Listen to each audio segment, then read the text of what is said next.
আসসালামু আলাইকুম। তো আমরা গত ভিডিওতে যে ৫টা মুভমেন্ট নিয়ে আলোচনা করেছি, এখন বাকি মুভমেন্টগুলো নিয়ে আলোচনা করব। তো আমরা প্রথমেই শুরু করে নেই ২ টা মুভমেন্ট নিয়ে। একটা হচ্ছে প্রোনেশন আর একটা হচ্ছে সুপাইনেশন।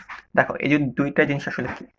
প্রোনেশন ক্ষেত্রে যখন আমরা বলবো, আমরা যখন একটা মানুষকে অ্যানাটমিক্যাল পজিশনে সাজাই তখন তার হাতগুলা সামনের দিকে ফরওয়ার্ড থাকে।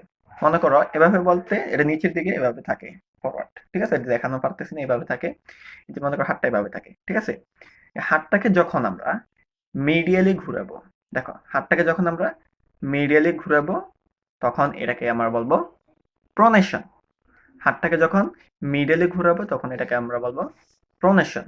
আর যদি হাতটাকে ল্যাটারালি ঘুরাই, হাতটাকে ল্যাটারালি ঘুরাই তখন এটাকে বলবো আমরা সুপেইনেশন। তাহলে আমাকে এখানে দুইটা কথা, একটা হচ্ছে হাতকে মিডিয়ালি ঘুরানো আর একটা হচ্ছে হাতকে ল্যাটারালি ঘুরানো। তো হাতকে যদি আমরা মিডিয়ালি ঘুরাই তখন এটাকে আমরা কি বলবো? এটাকে আমরা বলবো প্রোনেশন। আর যদি হাতটাকে আমরা ল্যাটারালি ঘুরাই তখন সেটাকে আমরা বলবো সুপাইনেশন।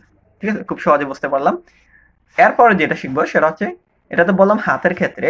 যখন আমরা পায়ের ক্ষেত্রে বলবো তখন দেখো একটা হচ্ছে ইনভার্সন আর একটা হচ্ছে এভার্সন। ইনভার্সনের ক্ষেত্রেও সেম।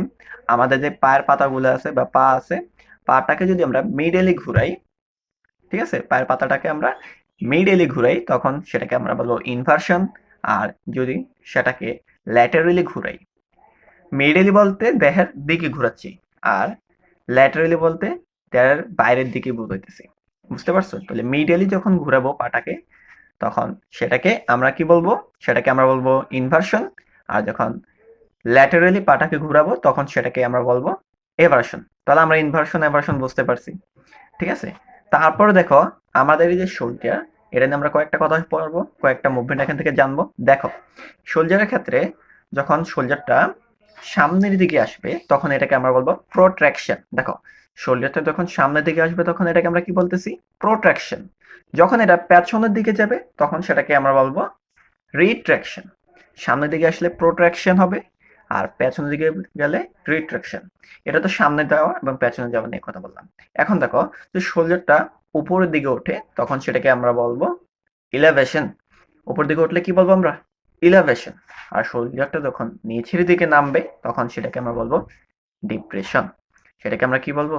ডিপ্রেশন। আরো দুইটা রয়েছে, সেটা হচ্ছে একটা প্লান্টার ফ্লেকশন আর একটা হচ্ছে ডোরসি ফ্লেকশন। প্লান্টার বলতে মনে করো এটা একটা আমার পা, পায়ের যে নিচের অংশটা এটাকে প্লান্টার বলা হয়, উপর অংশটাকে ডরসি বলা হয় থাকে।